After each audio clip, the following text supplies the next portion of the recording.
Greetings, everyone, and welcome to Citizens Corner. I am Jarvis. With me is the man who's assaulted by random hares in his bedroom, Lightning Dragon. It was violent. It was bloody. brutal. Trauma. All right, of course, we have your questions here. I picked the top 3 that I saw out there, and I figure this is a good format for us to do, is just pick the top 3. It's a little bit more, it's easier to work with, and then kind of gives you a little bit of competition. So, all right, let's go ahead and start with Punk Hunter 25. Get your answers now, today! I recognize that they plan on introducing around 100 solar systems and hundreds, if not thousands, of planets.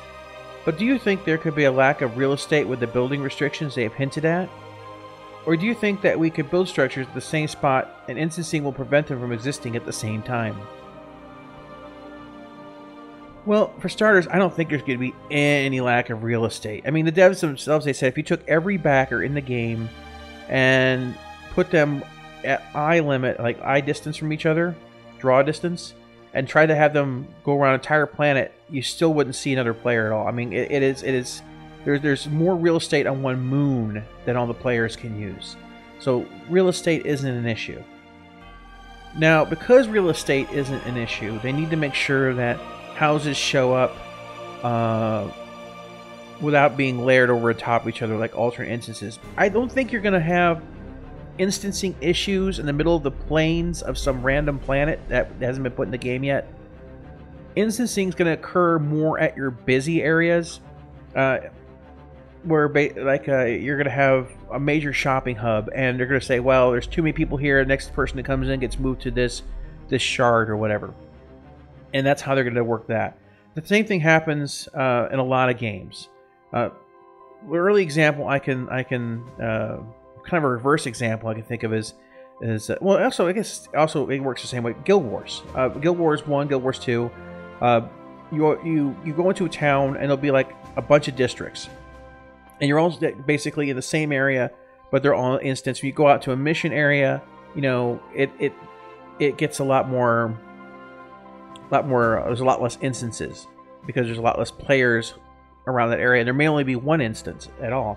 So when they're doing this container system, if you're out in the plains of the Serengeti with your with a house you put down, the odds are you're not going to run into a instance limit in that area at that time. You may have another one, maybe 2 players, and that's probably because you invited them there, because that's going to be pretty obscure. There is one thing, though, is if you're in, let's just say the entire planet has instances. And if you're in instance 1, which is quote-unquote the busiest, and a bunch of, let's just say pirates, because that's just the easiest way to default. Nothing against pirates, I'm not picking on you guys, but let's say like a pair of pirates or a trio of pirates come in, and the planet's too full.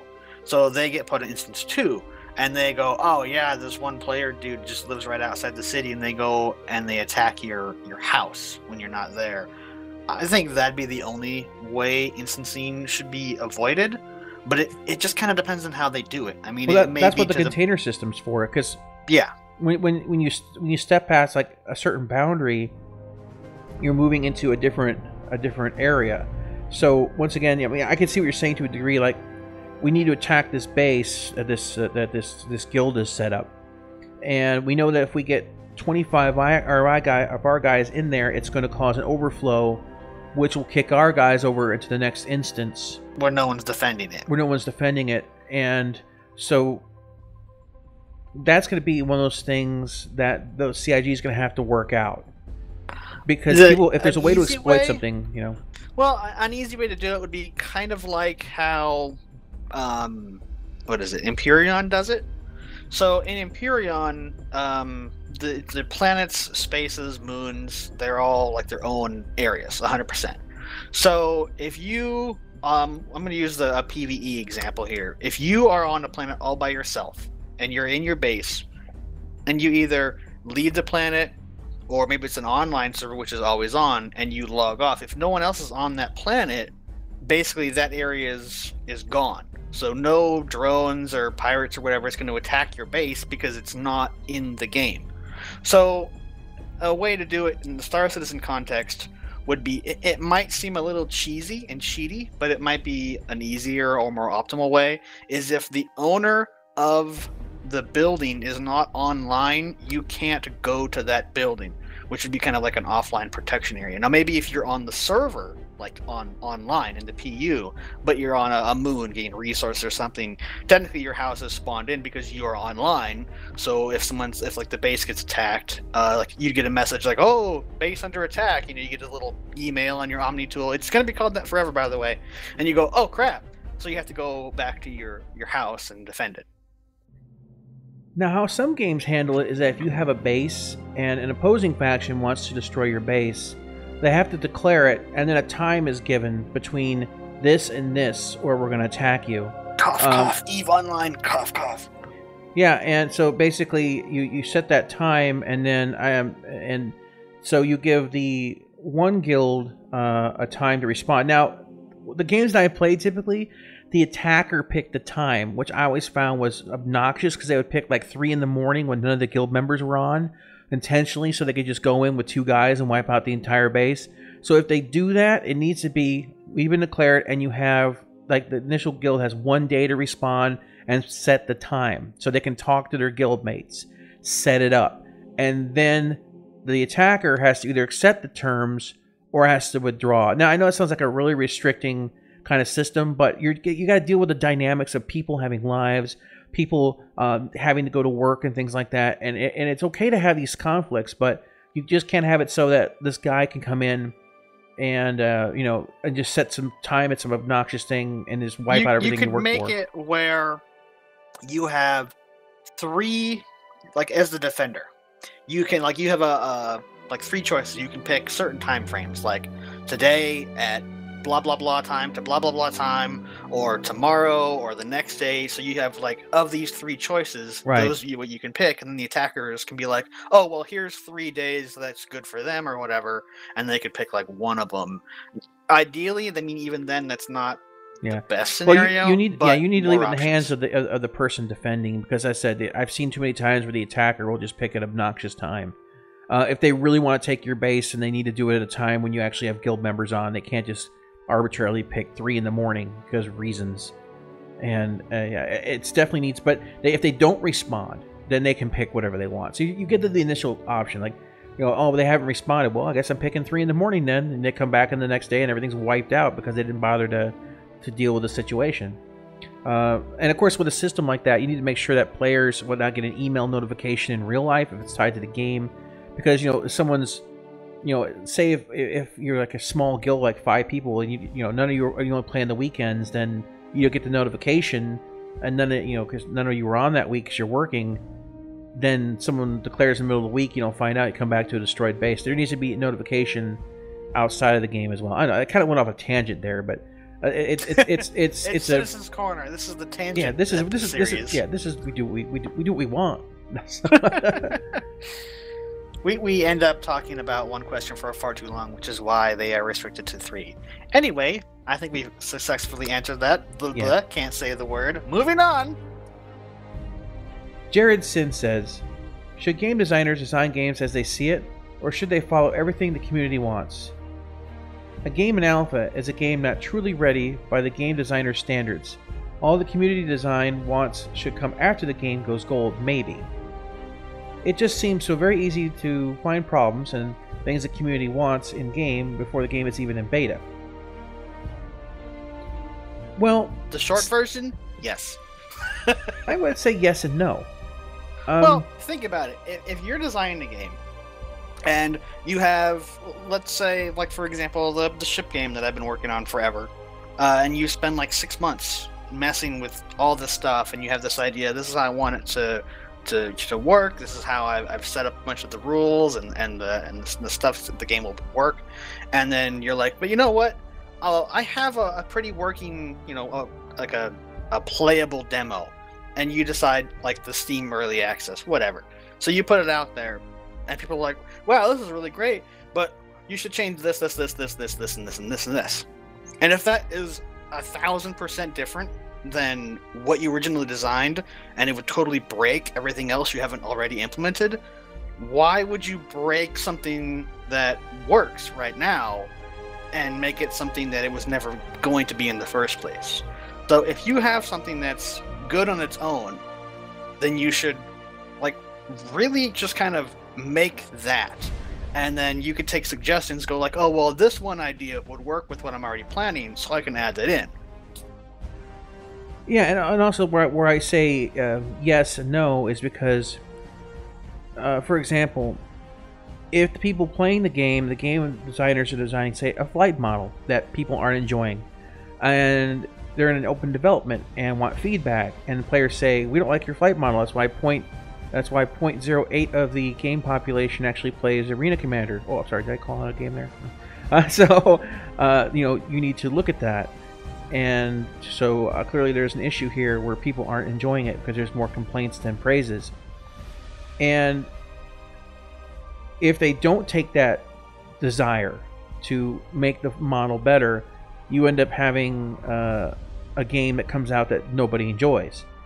So, I mean, as far as some regards, when I say, like, no, they shouldn't, it's like we talked about the quantum drive lanes that posting a gentleman had made, and I really like the idea, but I think it should be implemented after the game comes out and after they've had some time. Like, we played Stellarium, okay? They had, Stellaris. I guess it's Stellarium. Stellaris. Like, Stellarium? I've never heard of that game. You must have been playing that on your own. Well, that's for looking at the stars. That's something different. But Stellaris. I thought that was I'm thinking aquarium for some reason now. Yeah. It's an aquarium for the stars. Damn you and your weird word. It's an aquarium for the stars. So it's Stellaris. Anyway, so the point is that they had 3 travel types in the game. They had hyperdrive, they had warp drive, and they had a wormhole kind of a portal drive. And it sounds like the developers are getting rid of all of them but hyperdrive. Yeah, if you don't know about Stellaris, your FTL is like your lane. It's between point A and point B. There is no other way, direction, or whatever. With warp drive, you have a certain range, and if it's in that range, you can get to it. And the wormhole it's a similar range. I believe it's actually more. It's more, but it's tied to wormhole generators. Yeah, you have to have a building in that system to jump. And it's basically like teleporting. Yeah, and if you go outside the circle, you can't go any further. So warp will let you, or normal warp will let you go as far as you want. Yeah, otherwise the warp you can just keep going on and on and on. Where with the wormhole you need a wormhole generator, and they're actually getting rid of most of that stuff because and this comes down to their principle. Some systems don't blend together. Right. So because the problem they're having in Stellaris, and we're going on the tangent. I want to talk about it, Dan. No, it's important because this also kind of relates to IM too. Yeah. So the problem that Stellaris is having is, and this is ironic too, because I personally like warp drive the best. It's the most free, even though it's the slowest. You can kind of dictate where you want to go. But as I started playing more and more multiplayer games with you, with other people, with a good friend of mine, we all pretty much started like, let's just play the hyperdrive. I mean, I don't mind it, but it's not my favorite. Like, I'd rather have, like, it'd be the last choice, but it's like, I don't hate it. I wouldn't like, oh, well, hyperdrive game, I'm not going to play. I don't hate it. But what it does do is it forces a more old school or tactical kind of gameplay where you could have like a fortress world where it's got all these stations and buildings and defenses, and it's a key choke point that, if they want to get to your area fast, they have to go through this fortress planet, or they have to go all the way around and try and sneak in through the quote-unquote back door.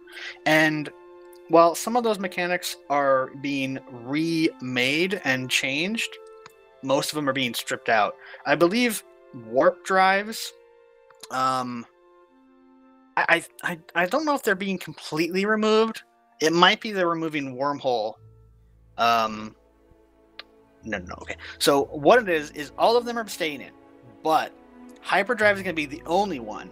If you're playing the psychic race, you can unlock a tech which lets you do the warp drive, but it's very limited. And wormhole travel is now going to be between actual wormholes and not wormhole generation. So if you start off right next to a wormhole, maybe there's a tech you have to unlock, but if you own that system, you'll get that tech more often. So you can be like, oh crap, well, I should really go to this wormhole and try and set up like a forward base or something, because otherwise they can just go through that wormhole and attack you. Or there is going to be like Mass Effect style relays that like link really big distances together, you might be like, oh, gee, I could use this to go to this other person's base. You know, I want to make sure I have fortresses there. And as sad as it is that they're going to be taking away systems, what they're talking about adding is so much more deep and complex that I can't fault them for it. I think it's a good idea. It's exactly what we talk about. Like there's a lot of people who like interactive mode and they enjoy it. But the depth that they're losing on the back end is stripping so much out of the game. So it's like you've got a mechanic that you love. You love the warp drive. But by losing that, you're going to be getting so much more. It's like, oh, I lost a little bit of something I like, but oh my gosh, I gained all of this.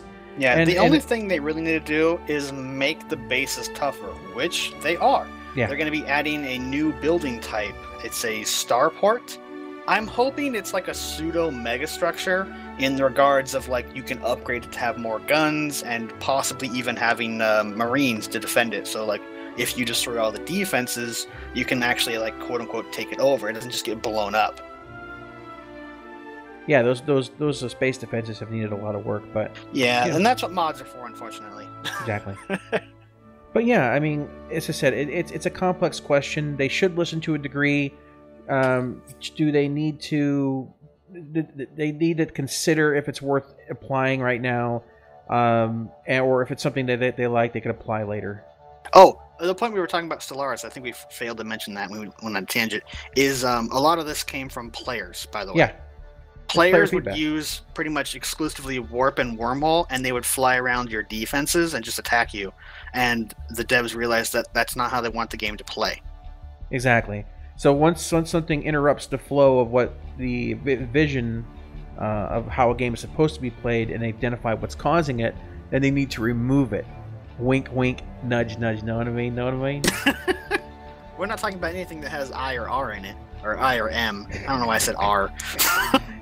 I'm not gonna have infrared for some reason. Two letters, and you can't even get that out right. Shut your face. Move on to the next question.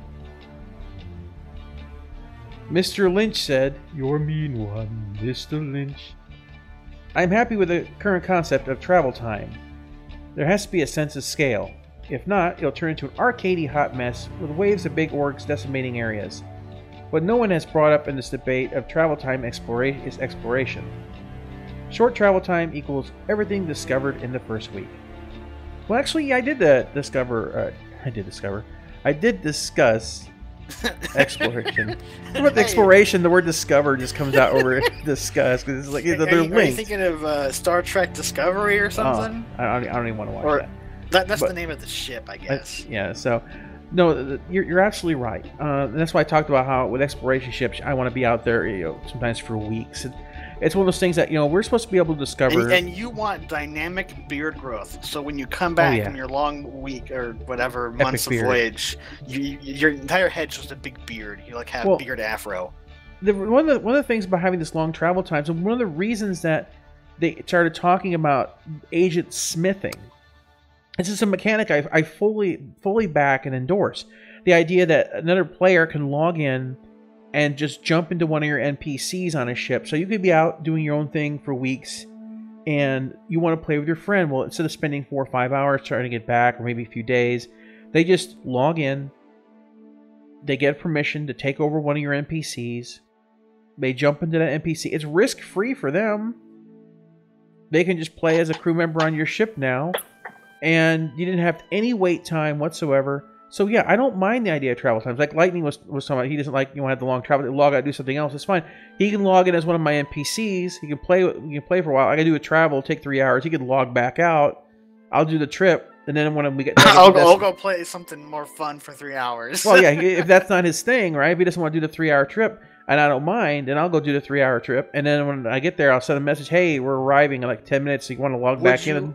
Would you say it was a 3-hour tour? With my luck, it absolutely would be a 3-hour tour. I guess that makes you Gilligan. Anyway, so no, you'd be Gilligan because I'm the one flying the ship. I'm the guy in charge. That makes me the skipper. That makes you the skipper. So that means it's your fault the ship got crashed. Yeah, screw it. I'm going to be the professor. He gets all the women's. No, so no. The thing is that, but they can log out and do whatever. and then when you get to your destination, they log back in, and you're doing your thing. Or they can actually log out of that character for that 3 hours, and they can go back to their character and do something on their side for a while. And then, oh yeah, that's fine. While you're doing that, I'm going to go over here and do a couple quick cargo runs, and that should get me close to that time, and then they'll land and do whatever they want, and then they'll jump back in. So this kind of agent smithing, I think, is a very strong reason for them not shrinking the universe down, because if a universe was that large and the only way you could interact with one another is through your characters directly, it would be a very lonely verse. Yeah, it would be very, very, very, very lonely. And I don't think CIG wants to have its community unable to interact with one another. But yeah, I love long travel times, and I think with the agent smithing, it fixes most of the problems we have working with one another. So I say go for it. We're able to find planets and star systems. You're gonna be able to name them. I'm looking forward to the first person who finds a new system and calls it ass butt or something like that.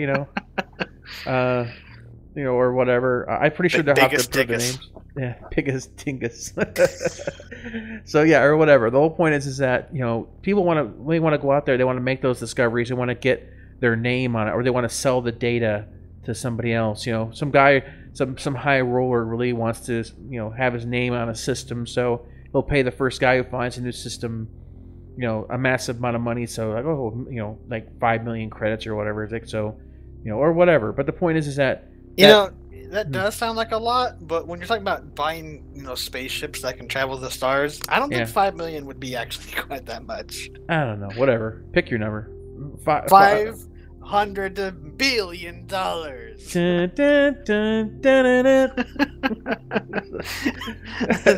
1986. This kind of money doesn't even exist. So anyway, yeah, I agree. I think travel time is extremely important just on the idea of exploration alone.